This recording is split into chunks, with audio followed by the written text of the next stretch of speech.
Bonjour les cinquièmes, je vais comme convenu vous faire une vidéo qui va partir de ce qu'on a vu sur la Chine et l'énergie pour arriver à la notion de développement durable. Alors pour les 5e D, j'ai fait une vidéo précédente où je corrigeais le travail sur la Chine. Pour les 5e S, on a corrigé en classe. Donc voilà, je vais parler pour les deux classes, mais vous n'êtes pas tout à fait exactement au même point, mais c'est pas grave. Je vais parler de beaucoup de choses dans cette vidéo. Je vais parler de la Chine, de l'énergie, mais aussi de la pollution, de l'effet de serre et à la fin, le plus important, de la notion de développement durable. Donc il y aura beaucoup de choses dans cette vidéo. N'hésitez pas à la revoir une deuxième, une troisième fois, à revenir en arrière, à mettre sur pause. Voilà, c'est fait pour. Hein. Ça sert à rien de la regarder d'un coup comme ça et puis de rien faire après. N'hésitez pas à la voir, revoir, à vous arrêter, à noter, etc. Donc, première chose, juste pour entamer la vidéo, je vous ai mis deux images. Une image ici, on est à Las Vegas aux États-Unis, et ici, on est à Soweto, en Afrique du Sud, en 2002, je crois, avec une télévision ici, et des gens qui regardent la Coupe du Monde de football. C'était en Afrique du Sud à l'époque. Alors, pour vous montrer la différence aussi d'utilisation d'énergie suivant le pays. Un pays développé, un pays moins développé qui est émergent. Vous voyez la différence de consommation d'énergie entre les deux pays si on regarde ces deux photos. Ici, on imagine qu'il y a une quantité énorme, colossale d'électricité qui est utilisée pour tous ces éclairages, ces néons, etc. Alors, ça, c'est le travail qu'on avait fait. Donc, sur la Chine, je vais repartir de là. Et la première chose qu'on avait vue, c'était regarder ici, je vous avais dit, bah, c'est sur le littoral qu'on a le plus de production et surtout de consommation d'énergie. Et c'est tout à fait logique. Voilà deux cartes que je voulais vous montrer qui vous montrent la répartition de la population en Chine. Alors on voit bien sur ces deux cartes, regardez, plus c'est rouge, plus c'est densément peuplé, plus c'est jaune, plus c'est vide en fait. On voit bien ici en jaune le désert du Taklamakan du Grand Ouest chinois, le désert du Gobi ici, puis le littoral chinois qui est extrêmement peuplé. Et puis alors, la deuxième carte, elle est encore plus parlante. 94% de la population chinoise vit ici dans le rouge, alors que seulement 6% de la population chinoise vit ici dans l'orange. Vous voyez, l'inégalité de la répartition de la population, elle est flagrante en Chine. À noter aussi que cette région-là, ce qu'on appelle le Grand Ouest chinois, ou Xinjiang, la région du Xinjiang ici, c'est la région des Ouïghours, dont vous avez peut-être entendu parler, qui est une minorité de Chine, qui sont des musulmans turcophones. Voilà. Alors, regardez bien cette image, ça c'est pour vous montrer l'évolution de la Chine, le développement de la Chine. On part de 1987, voilà ici, et on arrive à aujourd'hui. Vous voyez, en l'espace de environ 20 ans, qu'est-ce que je dis 20 ans, plus de 30 ans, regardez le changement. D'un côté, une ville tout à fait normale, avec des petites maisons, des terrains vagues, et puis quand on arrive à aujourd'hui, on a comme un immense quartier des affaires qui est comme sorti de terre. C'est le quartier de Pudong, c'est le grand quartier des affaires de Shanghai, qui est apparu pendant ces années-là avec le développement. Puis alors il n'y a pas que ce quartier d'affaires ici de l'autre côté de la rivière des Perles. Regardez ici aussi sur la rive du quartier de Puxi. Puxi c'est la partie le centre de Shanghai. Là aussi vous avez des immeubles, des gratte-ciel qui ont poussé. Et alors on imagine bien le besoin en énergie, la croissance du besoin en énergie quand vous passez de 87 à aujourd'hui.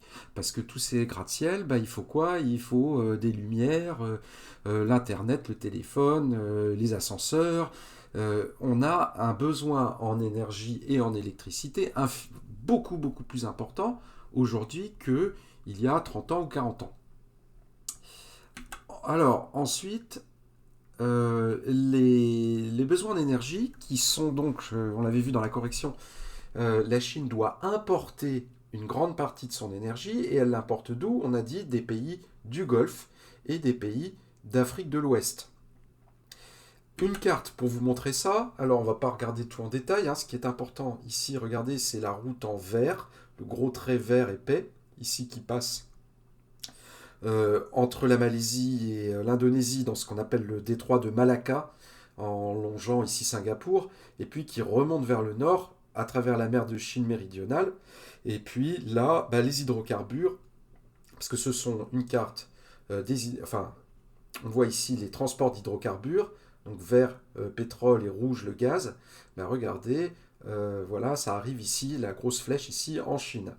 Donc les pays du Golfe, le Golfe c'est ça, hein, c'est le départ de la ligne verte.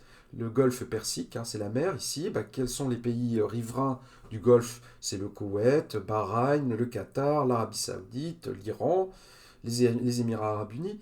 Donc ce sont ces pays-là qui sont riches en pétrole et en gaz et qui vont vendre leurs hydrocarbures à la Chine et puis bah, qui vont l'exporter à travers donc cette route.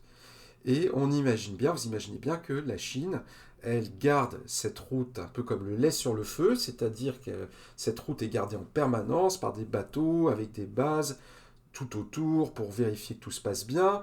Parce qu'évidemment, si jamais il y a un accident, n'importe quoi, une guerre, de la piraterie, parce que les pirates modernes, il y en a, eh bien, il faut pouvoir intervenir parce que sinon, ce serait un drame de ne pas avoir la livraison d'énergie pour la Chine, pour un pays aussi peuplé et qui est en plein développement. Donc, on n'a pas que des bases chinoises d'ailleurs, aussi, on a des bases américaines, même françaises, ici à Djibouti. C'est cette région-là du monde, vous voyez, ici c'est l'Asie, ça c'est le Moyen-Orient, là c'est la Corne de l'Afrique. Eh bien, cette région du monde, elle est extrêmement surveillée par des bases, des ports, des radars, des centres militaires en tout genre, par les grands pays du monde, parce que c'est de là que part une grande partie des hydrocarbures, donc soit vers la Chine par là, soit par là vers l'Europe, en passant par le canal de Suez.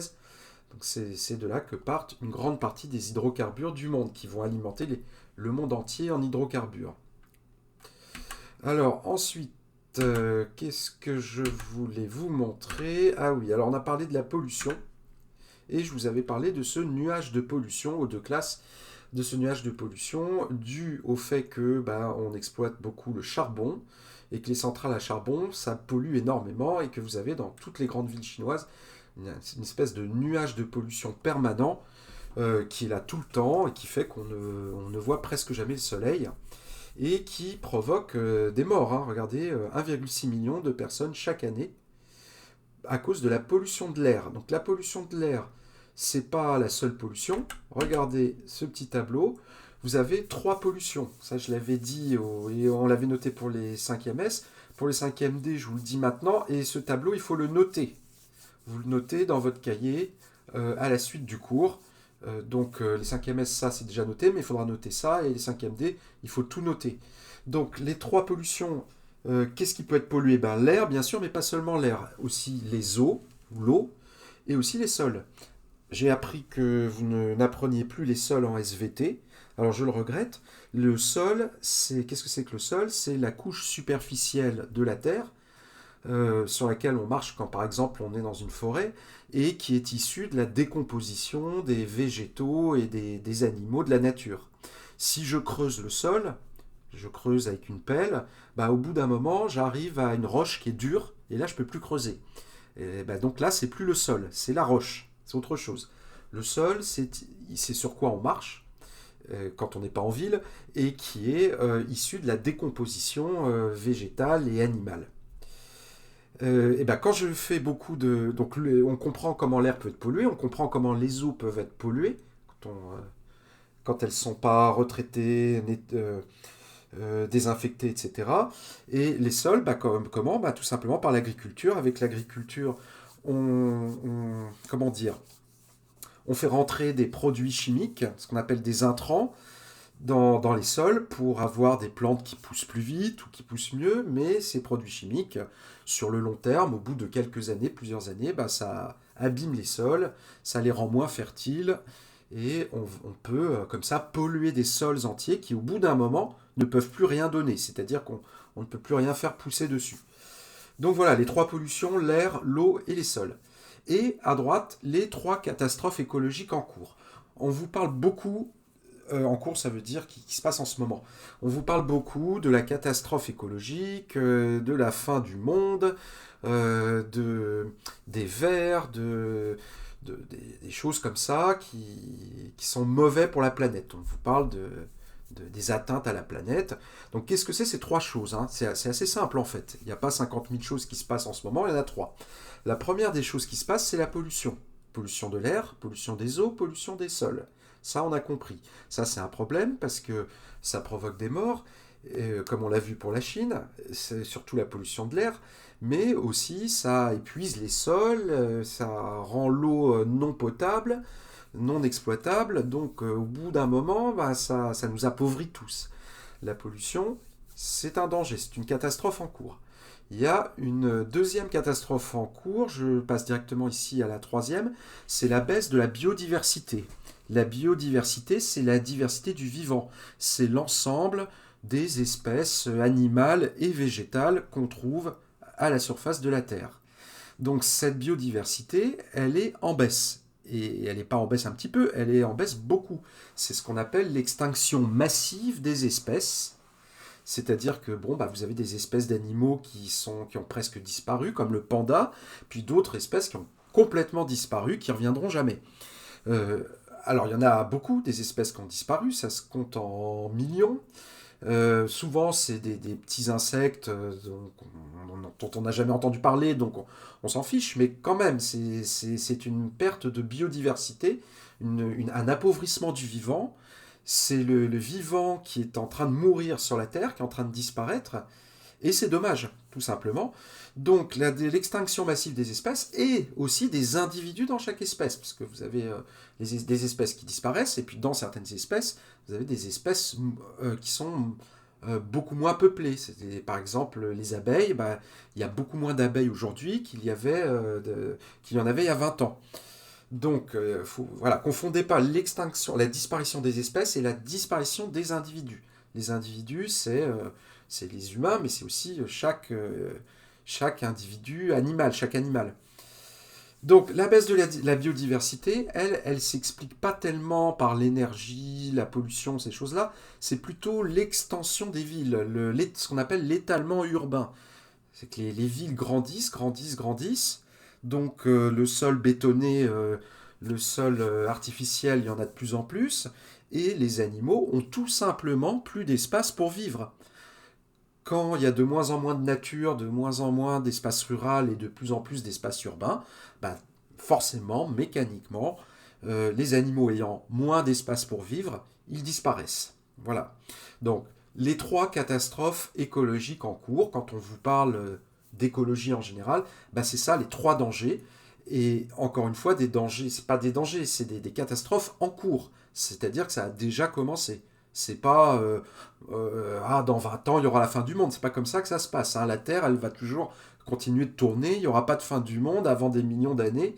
La Terre, elle continuera de tourner. Non, quand on parle de fin du monde ou quand on est très catastrophiste, ça veut dire que la Terre, c'est notre maison à tous, elle s'appauvrit. Elle s'appauvrit, elle se réchauffe, elle va être de plus en plus, de moins en moins agréable à vivre, si vous voulez, à cause de ces 3 choses-là. Voilà. Alors oui, le troisième, le changement climatique. Qu'est-ce qu'on entend par là? Je ne vais pas vous le détailler trop, c'est plutôt quelque chose que vous voyez en SVT. Donc vais être très rapide là-dessus. Juste que vous compreniez comment ça fonctionne très très rapidement, vous avez ce qu'on appelle un effet de serre qui est naturel. Ça veut dire qu'il y a des gaz dans l'atmosphère ici qui bloquent ou attrapent les rayons du soleil. Ici, vous voyez comment ça se passe, 20% des rayons du soleil absorbés par les gaz à effet de serre dans l'atmosphère, 30% sont renvoyés dans l'espace comme un miroir, et puis 50% arrivent sur la Terre et réchauffent la Terre. À droite, ici, c'est notre monde anthropique. Anthropique, anthropos, en grec, anthropos, c'est l'homme.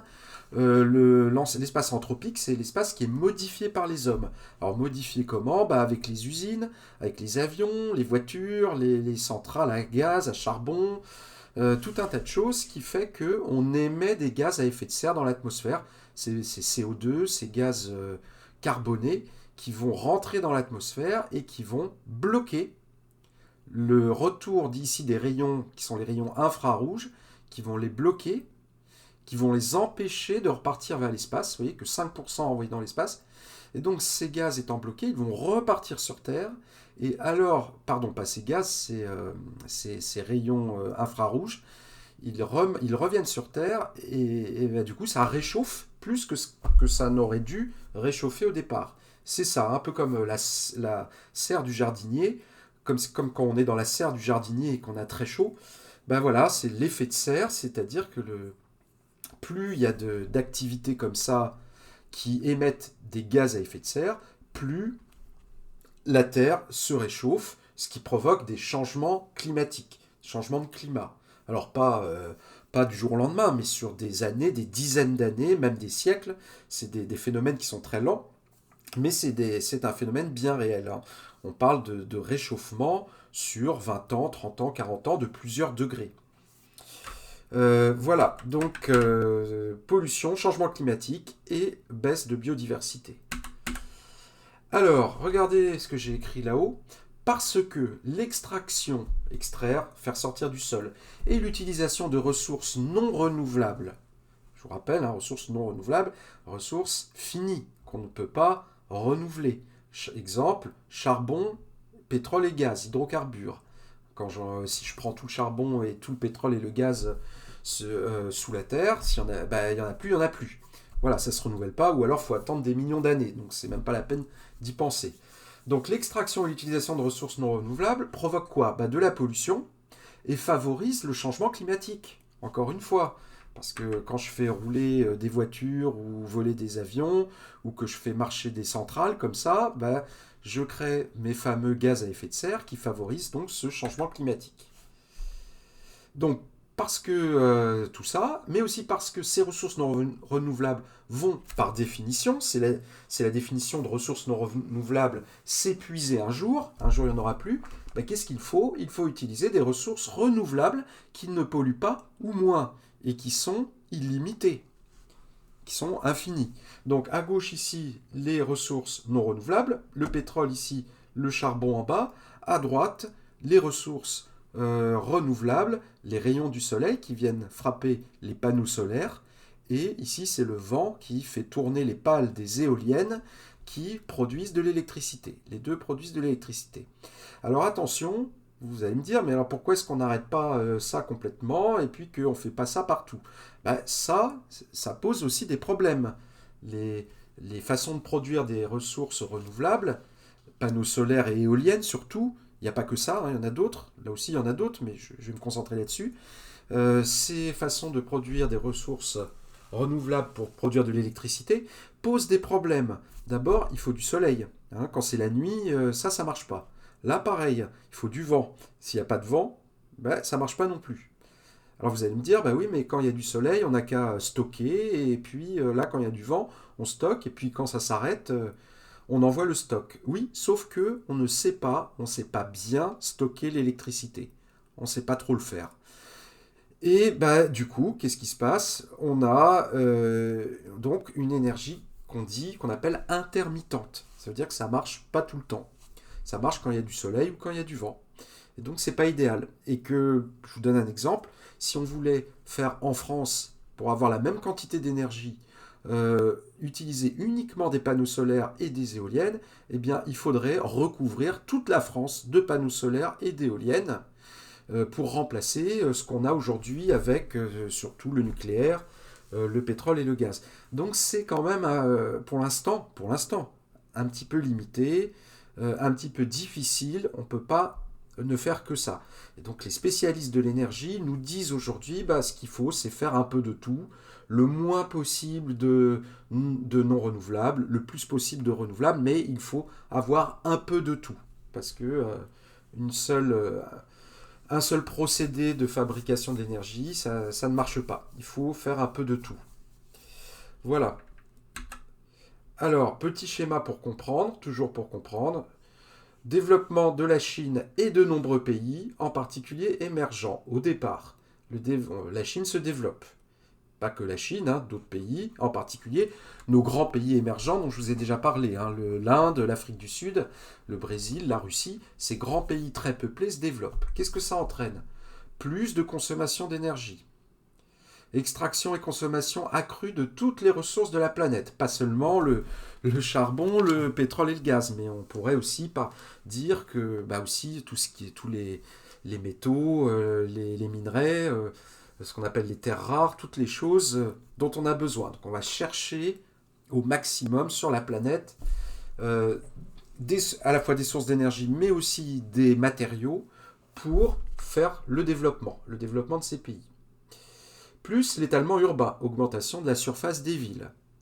Tout ça fait que on a de la pollution, on a un changement climatique, on a une perte de biodiversité. Voilà. Donc, les pays qui se développent, il n'y a pas le choix. Ça entraîne forcément la catastrophe écologique. Et alors vous allez me dire, mais alors bon, il faut qu'on arrête tout simplement de développer ces pays si ça provoque une catastrophe écologique. Peut-être, mais si allez dire ça aux pays en Afrique, aux pays pauvres de l'Afrique, vous allez leur dire quoi? Vous allez leur dire arrêtez de vous développer parce que c'est pas bon pour la planète. Ils vont vous rire au nez. Ils vont vous dire toi qui vis bien confortablement dans la région parisienne, avec toute l'énergie dont tu as besoin, avec toute l'eau dont tu as besoin, avec l'alimentation, avec tout ce qui est nécessaire au confort, tu viens nous dire qu'il faudrait qu'on arrête, nous aussi, de nous développer? Tu te moques de nous? Donc vous voyez, on ne peut pas dire ça aux gens, aux pays de la planète qui sont moins développés. On ne peut pas leur dire ça ne marche pas. Alors que faire? C'est la fin du schéma. Que faire?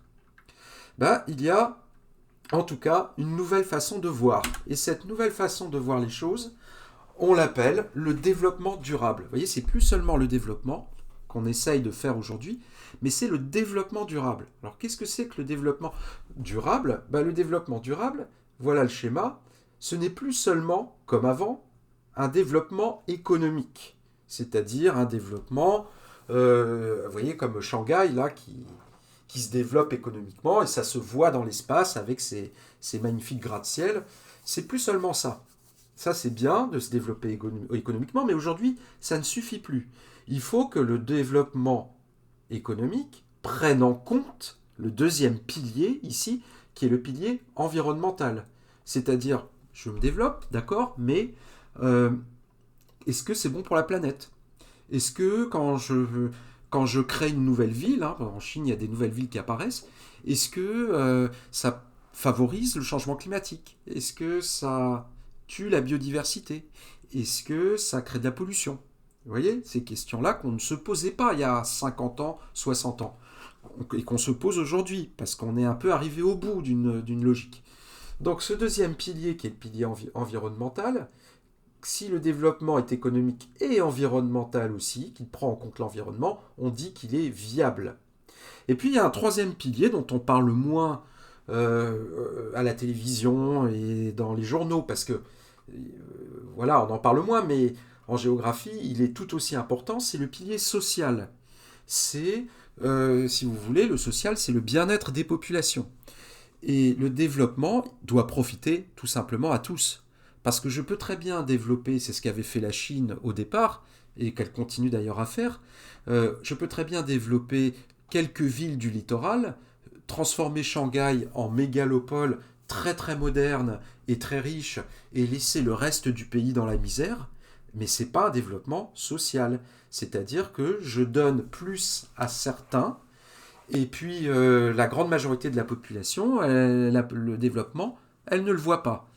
Hein, donc, je vous donne un exemple. Il y a bien plein de pays qui peuvent avoir leur PIB qui monte, donc qui s'enrichissent, qui se développent, mais un développement qui ne profite, par exemple, qu'aux villes, qui ne profite pas aux campagnes, donc qui profite qu'à une seule partie de la population. Il faut, pour un développement durable, que le développement profite à tous. Et si le développement est économique et qu'il est social en même temps, on dit qu'il est équitable. S'il est environnemental et social, on dit qu'il est vivable. Ça, c'est plus rare. Et regardez, à l'intersection de nos trois piliers, si le développement est un développement économique, qu'il prend en compte l'environnement et qu'il s'assure qu'il profite à tous, alors c'est un développement durable. Et ce développement durable, la notion est née en 1987 dans le rapport Brundtland, Madame Brundtland qui a développé cette notion de développement durable, qui l'a mise en lumière et qui l'a définie ainsi. Regardez, le développement durable est un développement qui répond aux besoins du présent, donc qui assure à la population de maintenant une des meilleures conditions de vie, sans compromettre la capacité des générations futures de répondre aux leurs. Ça veut dire, bah oui, je développe mon pays, mais si pendant que je le développe, je crée une horrible pollution, si je prends toutes les ressources, si je tue la biodiversité, si je provoque du réchauffement climatique, si je... Vous voyez, ça, mes petits-enfants, dans 20 ans, dans 30 ans, dans 40 ans, mes enfants, mes petits-enfants, bah, ils seront dans la difficulté et ils ne pourront pas eux-mêmes profiter de ce développement. Parce que j'aurais développé pour moi sans penser au futur. Le développement durable, vous voyez le mot durable, ça veut dire qui dure, ça veut dire un développement qui pense, qui prend en compte le futur, dans 10 ans, dans 20 ans, dans 50 ans. D'accord ? Quand on parle de développement durable, c'est surtout le développement économique et environnemental, et puis social aussi, c'est important, mais disons que la notion que vous verrez à la télévision, dans les journaux, etc., c'est surtout la prise en compte de l'environnement, pour simplifier. Et puis alors, ce schéma du développement durable, on peut l'appliquer à plein de situations. Par exemple, Tozeur, en Tunisie. Est-ce que mettre des hôtels et des golfs, est-ce que c'est un développement durable ? Eh ben, faut voir. D'abord, est-ce qu'il est économique ? Oui, parce qu'on s'enrichit, parce qu'il y a des hôtels, il y a un golf, donc il y a des touristes qui vont venir, donc on va s'enrichir. Ok, très bien. Est-ce qu'il est social ? Ça veut dire, est-ce qu'il profite à tous les habitants de l'oasis ? Ben, c'est pas sûr. Est-ce qu'il profite aux paysans qui travaillent dans la palmeraie ? C'est pas sûr. Est-ce qu'il est environnemental ? Est-ce que le fait de prendre une grande partie de l'eau pour le golf ou pour les hôtels, est-ce que c'est bon pour l'oasis ? Est-ce que c'est bon pour la palmeraie ? Est-ce que la palmeraie, elle risque pas de disparaître ? Eh ben, c'est pas sûr. Donc, la décision, vous voyez, de développer l'oasis de Tozeur en lui donnant une nouvelle activité qui est l'activité touristique, est-ce que c'est un développement durable ? Pas sûr. Et a priori, même non. Voilà, donc je vais m'arrêter là. Donc, ce schéma, attendez, je reprends tout. Donc, ça, vous le notez. Pour les 5e S, vous notez pas les 3 pollutions, on l'a déjà fait, mais vous notez ça. 5e D, vous notez tout ça. Et puis, dans le cours, alors c'est pas le 5e S, vous n'avez pas eu le même cours, mais c'est pas grave, vous avez la notion de développement durable en rouge en dessous, sous cette ici définition, enfin sous développement durable, et ben vous allez recopier le schéma avec compas et couleurs, sans oublier les mots, sans oublier le titre, et vous notez la définition ici du rapport Brundtland que vous apprenez par cœur. Ça, il faut l'apprendre par cœur. Et le schéma, donc proprement au compas avec les couleurs. Voilà, et puis alors après, je vais... Bon, bah, on verra pour la suite. Déjà, là, je m'arrête là. C'est déjà pas mal, c'est déjà beaucoup. N'hésitez pas à revoir la vidéo plusieurs fois, à revenir sur certains passages. Il y a beaucoup de choses, j'ai parlé de beaucoup de choses, c'est peut-être un peu fouillis. Donc n'hésitez pas à revoir cette vidéo et à revenir à certains moments et à utiliser la pause. Voilà, je vous souhaite une bonne semaine.